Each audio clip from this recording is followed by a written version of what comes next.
hard to survive shooting two-pointers alone. Yet he's not developed his range out beyond the arc. I think he's got to do that if he's going to continue to be a valuable contributor. Thomas Robinson, he's checked in for LaMarcus Aldridge. And Cunningham, undersized Steve at 6'8", not the best rebounder, but he's great covering pick and rolls. He is. He's got that ability that you love in the modern NBA defense, to be able to guard pick and rolls, to switch out onto guards or cover the big guys rolling to the rim.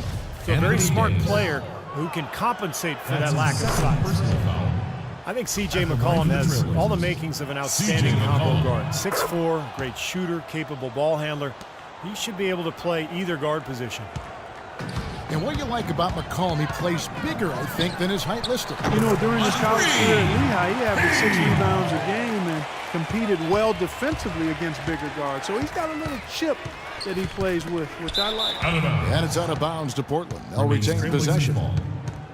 And now let's bring up the numbers and show you the point guards with the highest assist rate over the past month. Damian Lillard is second. And he's been doing everything you want from that position, getting everyone involved, making sure the defense has to worry about all 5 guys on the court.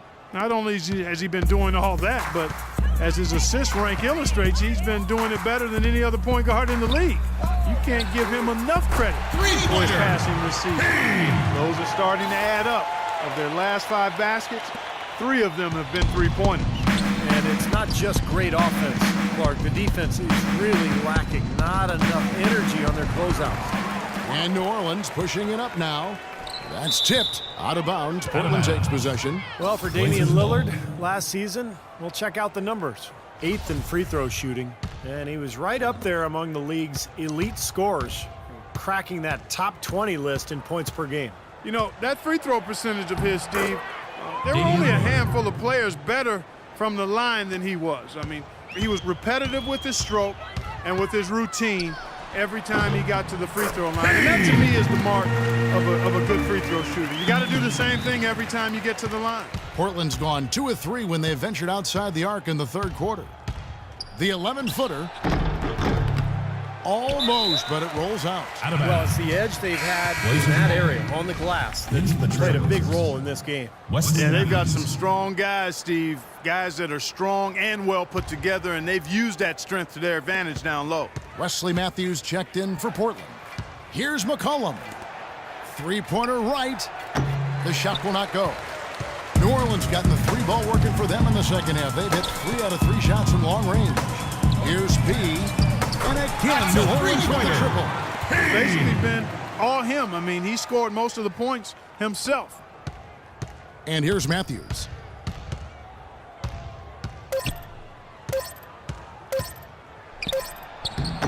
No good on the buzzer beater. And at the end of the third quarter, a huge lead in this one may already have been decided.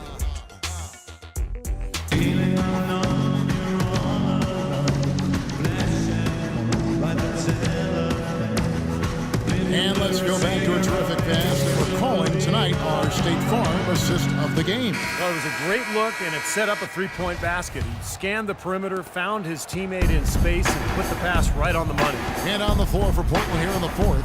Thomas Robinson is out there with Joel Freeland. And it's Steve Blake. Then it's Alan Crabb. And it's Matthews in at the small forward. Blake dishes to Robinson. Davis with the block. Well, guys, you talk about the growth of the game internationally, but different time zones can make it a challenge for other countries to enjoy the game live. You look at China, for instance, a growing market for the game, but they're 12 hours ahead of East Coast time and 15 hours ahead of the West Coast. But if you're a junkie for hoops, I guess you'll adjust to the time zone. And the foul on Pete. That's his third foul of the game. And the Trailblazers making a change here. Batum's checked in. Nicholas Batum. New Orleans on D.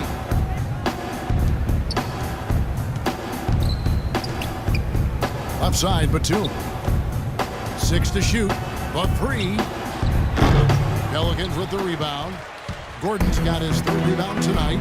Commissioner Silver raising the possibility that the NBA might consider tweaking starting times to reach more people in China. Well, tough to make that work. I mean, I think a featured Saturday night game on the West Coast could translate to a Sunday morning matinee in China, so that might be the best way to do it.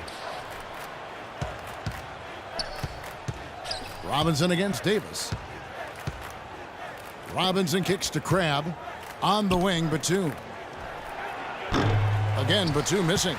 Boy, they've really dominated on the glass, and of course they've done a lot of good things here tonight, but the rebounds have played a major factor. Hey, Steve, you know rebounding always one of the key barometers in determining the victor.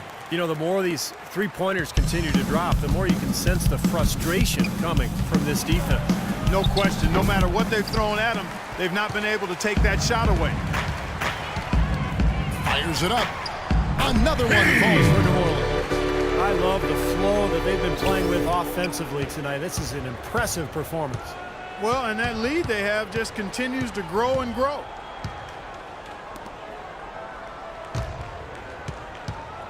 Left side, Batum. And it's going to be a goaltending call here, so they'll count the bucket.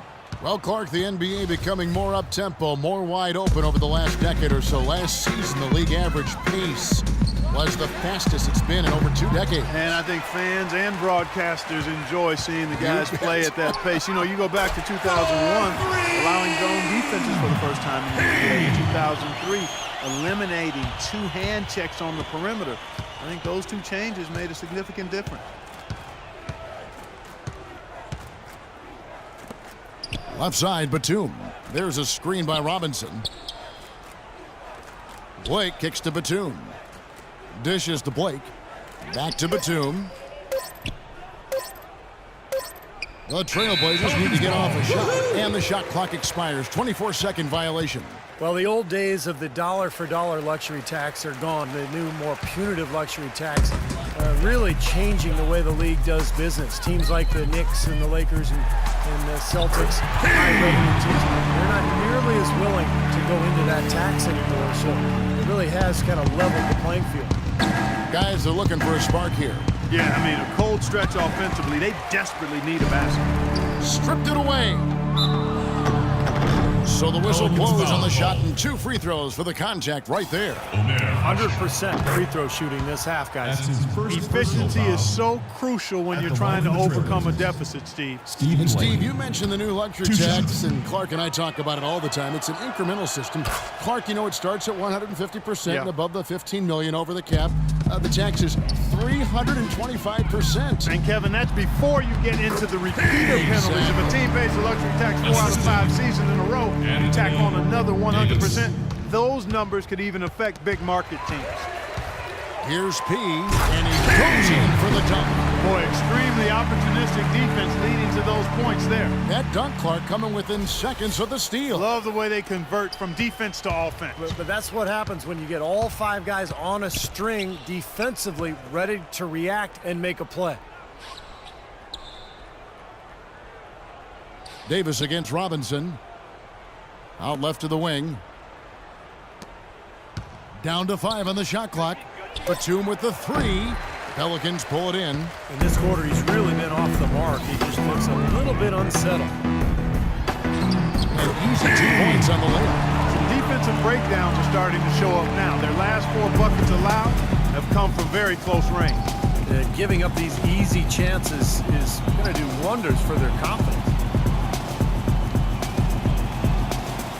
Now Blake. Robinson a screen on Gordon. Here's Crab. Again, the miss by the Trailblazers. New Orleans gone 3 of 4 from downtown here in the 4th. Blake with the steal. And here we go. Trailblazers with a fast break. Blake with the ball. Robinson misses. And excellent interior defense there. Good rotations. No doubt about it, Steve. He's a real presence inside. Takes up a lot of space.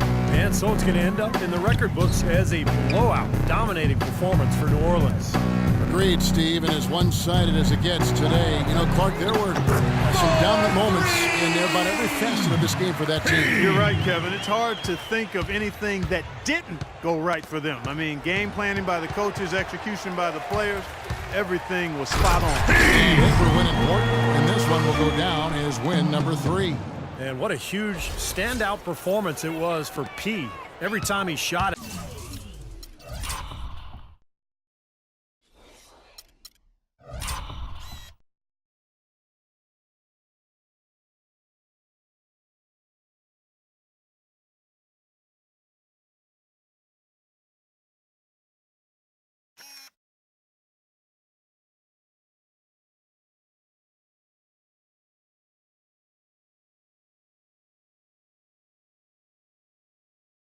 It seemed like it was just going to drop in, and nobody was surprised. Blake passes to Batum. He dishes it to Blake. Pass to Crabbe. There's a screen by Robinson. Crabbe kicks to Blake. Portland moving the ball around. Clock at 6. Batum for 3, and he gets it to go. That was simply a defensive breakdown there, Kevin. He was all alone for that shot. It was a warm-up jumper. P, guarded by Blake. And again, New Orleans with the triple. And a terrific run to really put this ball game away. And now let's see how many more points they can throw up there before the horn sound. Portland's gotten just 1 of 4 3-pointers to go down for them here in the 4th. Another steal.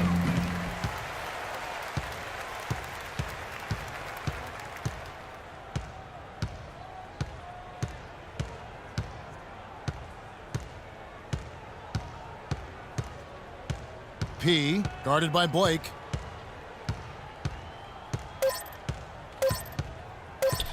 Here's P. No good. So we see the Pelicans taking the W here. They put on a show tonight, thoroughly controlling each end of the floor. Hey, what more can you ask? Thanks for tuning in to the NBA on 2K Sports. For Clark Kellogg, Steve Kerr, and Doris Burke, this is Kevin Harlan. We'll see you next time. And now, our Jordan Player of the Game, P.